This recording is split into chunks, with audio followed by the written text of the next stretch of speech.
Hello, folks. When we talk about great long-term investment opportunities, one word comes up again and again from the world's greatest investors, moats. Today, we're going to unpack the moats, what economists call barriers to entry, that protect the ASTS business model profit going forward and presents such a great investment opportunity. Here are the details.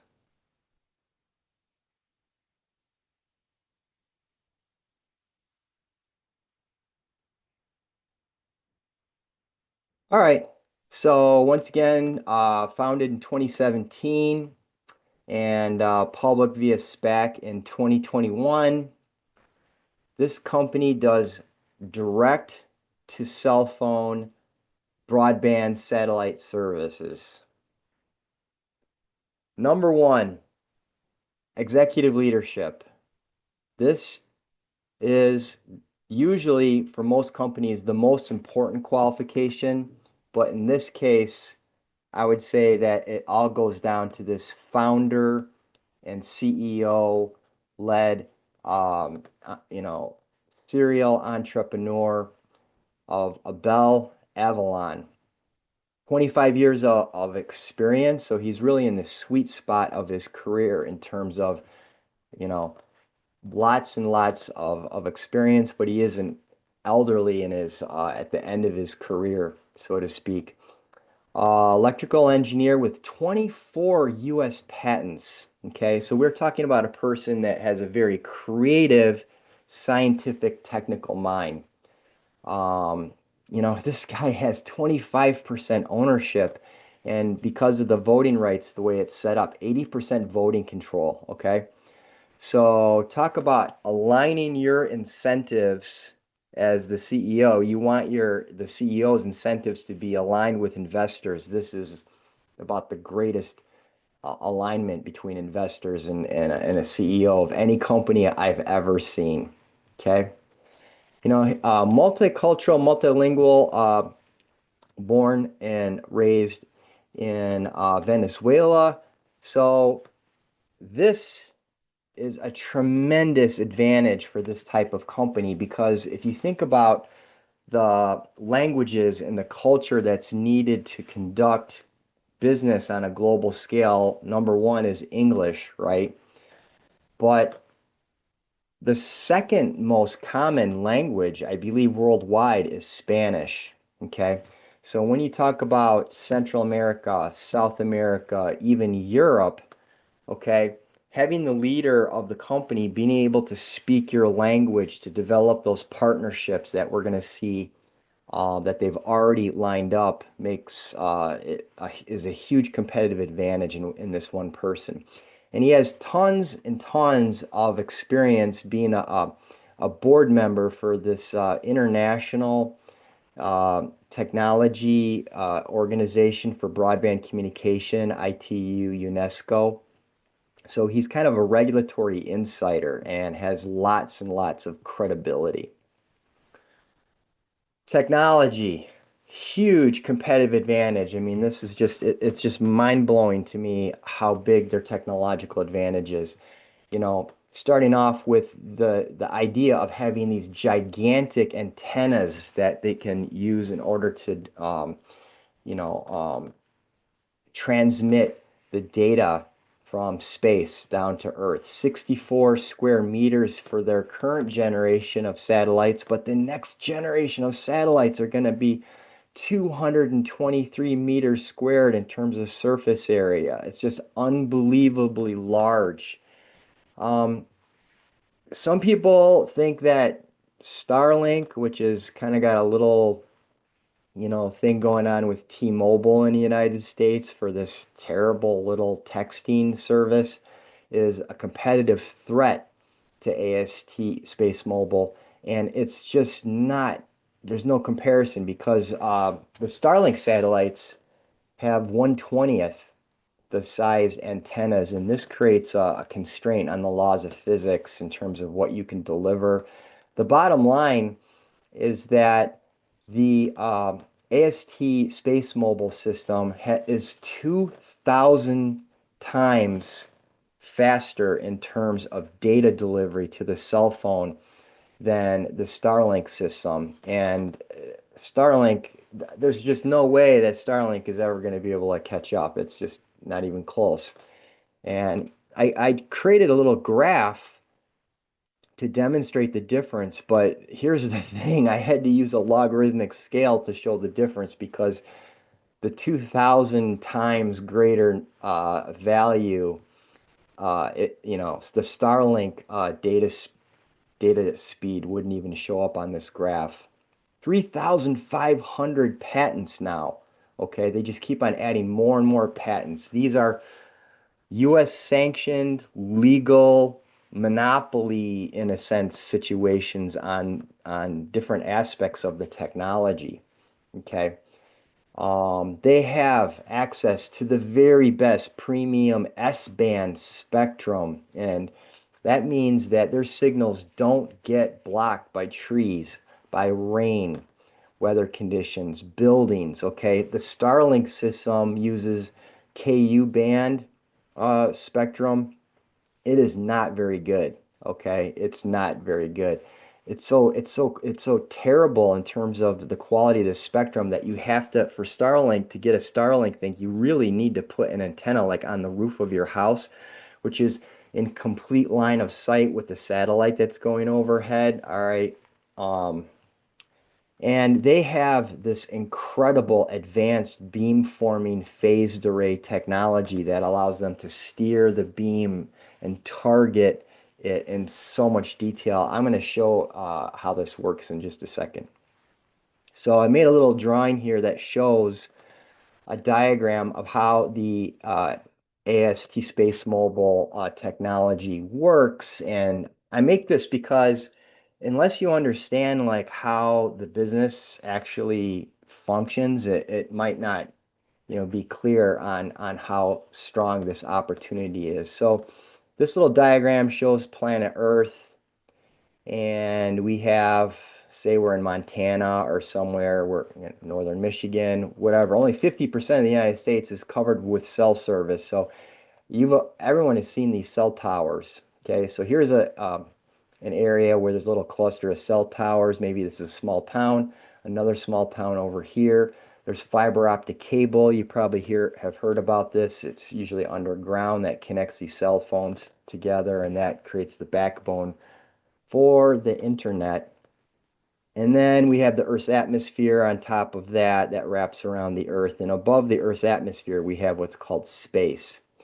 So these AST SpaceMobile satellites are kind of like giant flying pancakes with a little pat of butter on top, okay, that hasn't melted yet. And this little pat of butter right here has the specialized electronics on the inside. There's a little battery that's in there in this little box. And this is all a giant antenna. And let's say that Bob over here wants to call his girlfriend Alice, and they both are in one of the many, many, many dead spots in the United States. And with ASTS Space Mobile, what Bob will do is, makes the call, and instead of, because he's outside of cell phone service, instead of the signal going to a cell tower, it goes up to the satellite, okay? And then the satellite, in a sense, knows where Alice is located, and it's all tied in with things like GPS and stuff like that, the global positioning system, and beams a custom targeted beam of signal to Alice over here. Okay. Now, this satellite is basically flying around the Earth at thousands of, meters per second. And I won't get into the physics of how satellites work, but they have very high what's called tangential velocity, and they essentially gravity pulls them towards the Earth, and they're kind of like falling all the way around the Earth. So as the satellite is moving, it knows the trajectory, the speed and everything of the satellite, and it just completely with this what's called phased array beam steering technology. It steers the beam and keeps the beam focused on Alice until the next satellite comes up into the system, and it will automatically do a handoff between those satellites. So incredibly complex, advanced. It only works because they have super sophisticated electronics that are custom designed chips, etc., that are on board these satellites. And if you want to understand the physics of how this works in more detail, I would say that a good place to start is to study how what I would call the original beam steering technology, which was the Fresnel lens that made lighthouses possible and revolutionized maritime navigation in the 1850s through 1900. You know, before 1850s, before lighthouses were put along the coastline, huge percentage of shipments over the seas were ended up in shipwrecks. So very, very similar, actually. This is more of an optical, mechanical way of beam steering. And the ASTS SpaceMobile system is all based off of this very advanced electronics. So if Alice moves to the small town that's nearby and she's within a cell for cell phone service, and Bob then wants to call her. Okay, the only difference is that the AST SpaceMobile satellite will just, it knows where these things called ground gateway stations are. They're like little parabolic receiver dishes that are located every you know, so many miles apart, and it knows where these things are, and it will just beam steer the signal to this little gateway, and that will then, in a sense, plug that signal directly into the fiber optic network. It goes up the tower and then zips it out through the cell network to Alice. Okay, so all this is all handled with very advanced electronics, and there's tons of AI that they've already are utilizing that have built into the system that help do the handoffs and help control the intensity of the beams and stuff like that. So um, you can look at ASTS SpaceMobile in a sense is almost like an AI type of applications company. By the way, the people at Bell Canada and other companies that are mobile network operators are so excited about the ASTS system and its potential that they're visiting the factory down in Midland, Texas. And just a couple days ago on January 8th, um, the team from Bell Canada visited, and it looks like they signed one of the satellites. And so I think it's kind of cool that they're putting their signatures on the satellite and really feeling like they're personally invested in the outcome of this company, the CEO. So, huge barrier to entry, moat, regulatory. Okay, they've been doing, Abel Avalon is in a sense kind of like an insider into this industry. And the wireless spectrum is, in a sense, controlled by the government, and it's sold by the government, and it's a heavy regulated industry. The mobile network operators hold these licenses, okay? And since ASTS SpaceMobile has already locked in signed partnerships with companies like AT&T and Verizon, they've already locked in the very best spectrum for the United States. And this company has a long history of working with the FCC. They know the regulators. They're very, in a sense, chummy with them, and that helps speed things along. And there's other regulations. So any company that wants to get into this business, there's all this regulation that they have to follow, including orbital debris safety regulations, and there all this paperwork you have to file. And ASTS has been through all of this already, and this is all like automatic for them.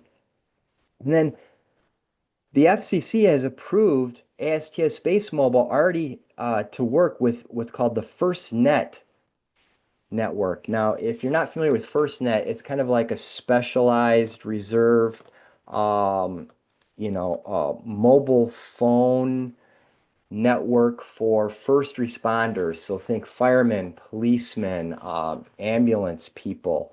When I was a kid, it was more like, first responders used almost like CB radios. Okay, that's not how it works anymore. It's more like, okay, specialized cell phones and they get priority access to the tower.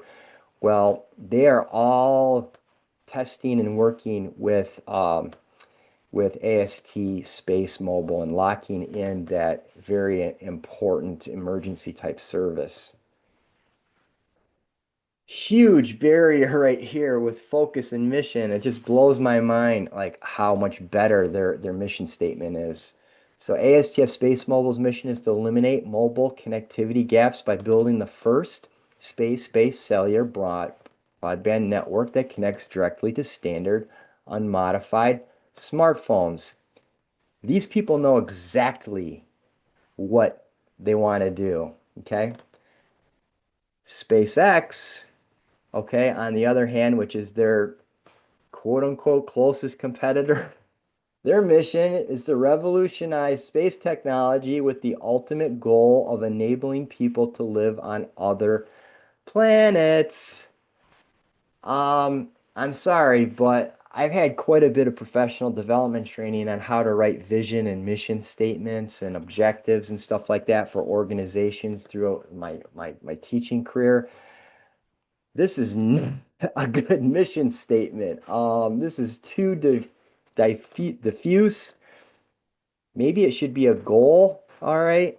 Maybe it could be a vision statement. It's so nebulous and blurry. It doesn't say anything about, connecting people with broadband to cell phones. It's just ridiculous. And to me, it kind of highlights the fact that Elon Musk is starting to reach the outer limits of his ability to spend enough time at each of these businesses that he's in a sense in charge of. And it's like, he should probably bring in some experts to help him understand what a mission statement is, okay? Because that it's not going to steer and direct the activities of the company in the right direction. Financial mode is huge. Large fixed costs of research, development, tooling, manufacturing has already been set up for them. Anybody that tries to get into this market is going to have to go through all of that. Strategic investments, they have lowered the cost of capital. So ASTS SpaceMobile has super, super low cost of capital. And anybody that tries to get in this business is going to pay a huge interest rate because they're going to perceive the risk to be super high. They have all these prepayment purchase orders from all these companies already in place. It's like almost like free financing is when you have a company just prepay. Multi-year contracts with numerous mobile network operators. They just received 175 million 10-year contract with the Saudi Arabia mobile network operator. So the cash flow visibility is already in place. And they have the US market already pretty much sewn up. And it's a publicly traded company, so they always have low cost access to capital. I mean, they could issue more stock. I don't think they're going to do that, but when you're a publicly traded company, it's having access to public capital is just a huge, huge advantage that nobody else has. Vertically integrated manufacturing is huge. 95% of the components are made internally. They have control over the supply chain, in-house satellite design, application-specific integrated chips. All right, they design their own chips. They do the software themselves. It's like, speeds up the whole process between design, build, test, redesign, that whole innovation loop, that whole Edisonian approach that makes companies climb the learning curve is just it's all in-house, so that makes them ramping up to profitability is going to occur super fast. Economies of scale have already been reached. They have specialization and their expertise. It's not like they have just like general engineers that are working on the assembly lines building these things. They have people that have specialization in specific components of the process, and they're already set up. Volume production. And they have complete control over their manufacturing pace. So they can match the production of their factories and match that to the schedule of satellite launches that are putting these things up. And by the way, they work with all sorts of different rocket launch companies, and they have such a smart business model. For example, it's like, oh, we're going to let the Japanese company, you know, launch these satellites, and we're going to let the India, we're going to give our business for the, you know, this company in India. And that way the people in Japan feel, oh, yeah, we're part of the ASTS, you know, space mobile mission because we just launched their satellites. And the people in India are like, yeah, we are part of this company too because we just launched their satellites. So they're locking in all this, in a sense, goodwill around the world by spreading out their launches amongst you know satellite launch companies all around the world. Okay, so I've talked about this before. You know, this is, I think, very bright opportunity in front of us, but it's a very new technology company. I expect a 10, 15, maybe a 20x return over the next 5 to 10 years, but the stock price is going to be super volatile. This is top of funnel. Wanted to make you aware of the barriers to entry. I wanted to make you aware, help you be understand how this company operates from a technology standpoint a little bit better. You need to talk this over with your financial advisor and do your own research. But you know, I have about 8% of my portfolio in this company. And anyways, this has been Top of Funnel. I'm Jeff Whitaker. Until next time, take care, everybody.